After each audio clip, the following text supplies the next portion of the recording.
తాబేలు నిజానికి ప్రతి ఇంటిలో ఉండాలి. మనకి ఇప్పటికీ దేవాలయాల్లో తాబేళ్ళు ఉంచుతారు. ప్రతి దేవాలయంలో తాబేలు ఉంటుంది. పూర్వం ప్రతి నూతిలో ఒక తాబేలు నుంచేవారు. ఎందుకు తాబేటిని ఉంచుతారో తెలుసా? తాబేటి యొక్క దర్శనము మంగళ దర్శనం. తాబేటి వంక చూస్తే మంగళం. అందుకే ఇంట్లో కనీసం తాబేలు బొమ్మ అట్టి ఉంచుకుంటారు. ఉంచుకుని ఒకసారి ప్రయత్నపూర్వకంగా దాని వంక చూస్తారు.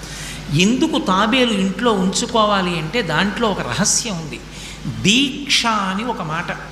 దీక్ష అన్న మాట దేనికి అన్వయం అవుతుంది అంటే యజ్ఞానికి అన్వయం అవుతుంది. యజ్ఞం చేసేటటువంటి వాడు దీక్ష స్వీకరిస్తాడు. దీక్షా స్వీకారం చేశాడు అంటే ఇంటి లోపలికి మళ్ళీ వెళ్ళరు. ఇక పూర్తయిన తర్వాతే ఇంట్లోకి వెడతారు. ఇల్లు విడిచిపెట్టి బయటికి వచ్చేసి దీక్షావస్త్రాలు కట్టుకుని మేళతాళాలతో యాగశాల ప్రవేశం చేస్తారు. ఇక ఎప్పుడు మళ్ళీ ఇంటికి వెళ్ళడం? ఆ యాగం అంతా